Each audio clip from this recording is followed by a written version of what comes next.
Salam alaikum wa rahmatullah. Monsieur le Président, je vous remercie. Monsieur le Premier ministre, Mesdames, Messieurs membres du gouvernement, chers collègues, je veux féliciter le Premier ministre et l'ensemble des membres de son gouvernement ci courage bi ñu am pour ñëw wax ak askan wi wax ak la représentation nationale. di leen gërëm ci courage bi ñu am également pour respecter tradition bi parce que effectivement am na ko wax léegi bu ñu mënee toog ñaari at benn premier ministre ak gouvernement bi ñëwul fii jàkkaarloog député jàkkaarloog askan wi courage la. bala may wax samay question rek dafa am ku wax léegi ne dëkk baa ngi xonk curu ak ay morceau nit ñaa ngi ko takk mais moom dafa fàttali ba muy ñëw dafa kaala bu weex tal sangoo bloc loolu tamit dañ koy boole ci yambar la bokk. alors monsieur le premier ministre ba ñuy doog a jël nguur gi dafa am acte bu fort bu ko teg yow ak équipe bi nga àndal mooy benn commission pour ñu jàngataat contrat yi nga xamante ni régime bi wees teg na ko fi signé na ko jublu woon ci wàllu infrastructure ak ci ressources naturelles ci kaw loolu gis naa ni comité boobu am na ay experts différents domaines ñu composé que te yaakaar na liggéey bi tàmbali na sama laaj nag mooy askan wi mu ngi xaar ñu xam liggéey boobu fan la toll. ñaareel bi bu dee renégociation am na lan mooy résultat yi renégociation contrat am na lan mooy résultat yi ñetteel bi mooy dégg naa fan yii ci ginnaaw tamit nga wax ba tudd mbirum Petro-Tim ci bloc pétrolier gazier offshore bu Saint-Louis ak bu Kayar ma bëgg nag ngeen ñëwaat ci pour leeral askan wi mbir moomu fan la toll. beneen bi monsieur le premier ministre yaakaar naa ñetti fan a ngi nii wala ñaari fan a ngi nii daanaka am nañu sëngéem ci réew mi ndax sunu naataangoo bitim réew fële ci Guinée Bissau am na lu fa xew. li fa xew mooy élection am na élection couplée présidentielle ak législative ñu xëy ñu wax ñu ni coup d'état am na fa. démb ma ñëw dégg ne ministère des affaires étrangères def na communiqué te ci communiqué bi sax su ma juumalee dafa mel ni ki ñu wax ni moom nañu wàcce mu ngi ci biir réew mi ñëw na Sénégal. ma bëgg a xam gouvernement du Sénégal état du Sénégal lan la nam def pour ordre constitutionnel ñëwaat foofu ca Guinée Bissau muy benn. ñaareel ba mooy autorité yu bees wala yu yees yi nga xam ni samp nañ démb wala barki démb nee nañu dañoo suspendre le processus électoral suspendre institution yi nga xam ni moo nekk ci Guinée Bissau may laaj lan la état du Sénégal si dans le cadre sous-régional CEDEAO nar a def pour ñu imposer li nga xam ni moom lañu exprimer si urne ndax dañuy def table rase de tout ce qui s'est passé ñu demaat si ay éternel recommencement wala ay éternel faux départ wala ndax dañuy def en sorte que li nga xam ne moo fa tukkee ci élection ya même bu fekkee am na suspension mais fekkee ñu fexe ba mbir mi ñëwaat ñu xam ne peuple Guinée Bissau lii la décidé te la mu décidé loolu mooy wéy parce que am nañ ci ay exemple fii si Afrique fu mel ni Gambie ak feneen Sénégal da cee amoon taxawaay bu am solo dem ba mu indi ay jël ay doomam assurer sécurité bi assurer stabilité dëkk ba nga xam ne ordre constitutionnel dina retourner à la normale ma bëggoon boo ñu si mën a indee ay leeral ak say gouvernement ak lan moo nar a nekk taxawaayu Sénégal si yu mel noonu di am ci dëkk yi nga xam ne dañoo daanaka daf ñoo ceinturé lan moo ci war a nekk taxawaayu Sénégal ma leen di gërëm di leen sant asalaamaaleykum wa rahmatullah. jërëjëf honorable Tafsir Thioye mën nga ñëw jël kàddu jox ñu sa laaj.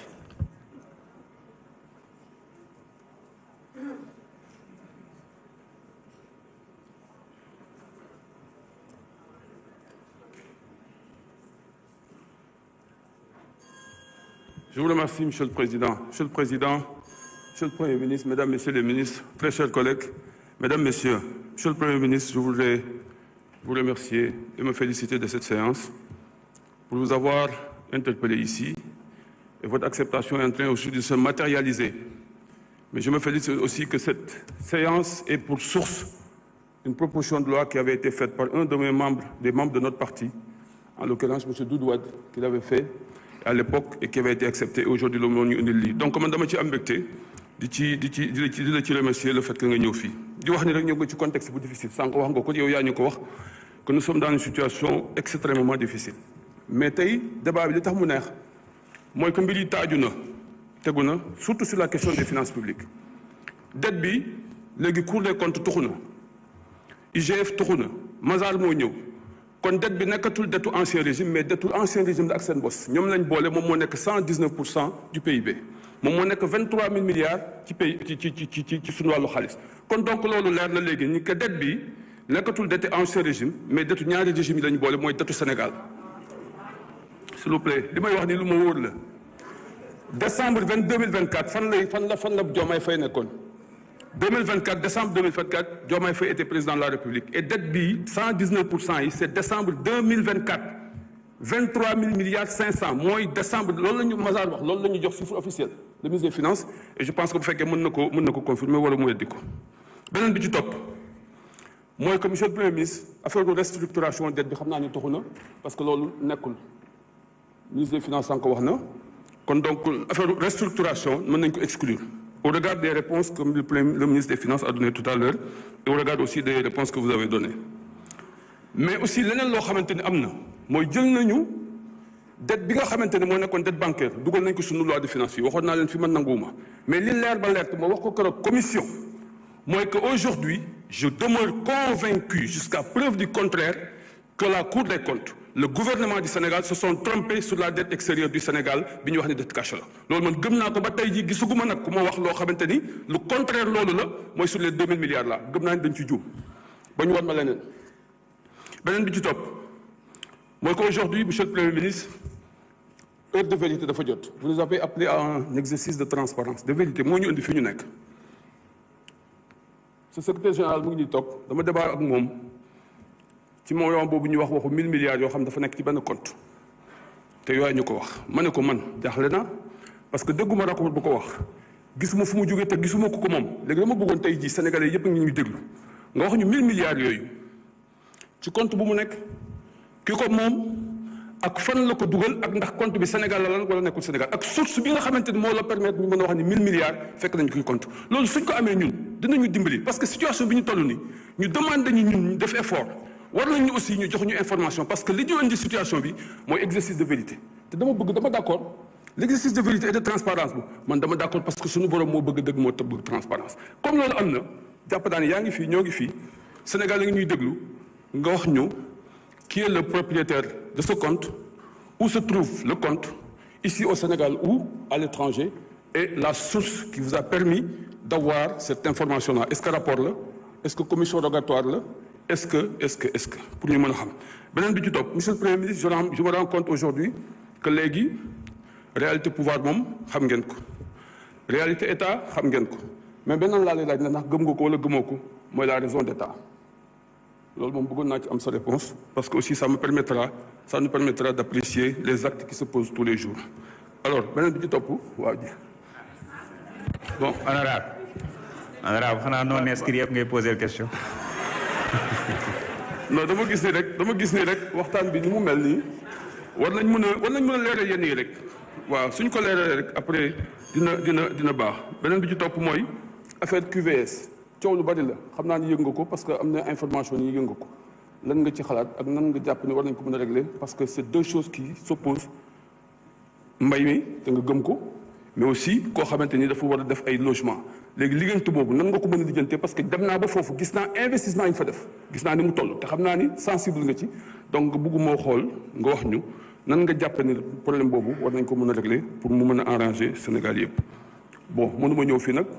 li xew démb étudiants yi xew fa te du ma la interpeller ci loolu nan nga xalaat régler problème boobu jàpp naa ni c'est vrai que c'est difficile du point de vue financier mais nan ngeen xalaat régler problème mu étudiants yi parce que aussi sonn nañ man démb woo nañ ma depuis Saint-Louis aussi ce qui s'est passé à l'université de Dakar aussi gis nañ ko donc ñoo ngi leen di gërëm di leen sant wasalaam. jërëjëf honorable Tafsir Thioye. Monsieur le Premier ministre, vous avez la parole. pour répondre aux différentes questions. Merci, Monsieur le Président de l'Assemblée nationale. Je crois qu'on va répondre en 3 temps, comme la première fois. Monsieur le ministre des Finances aura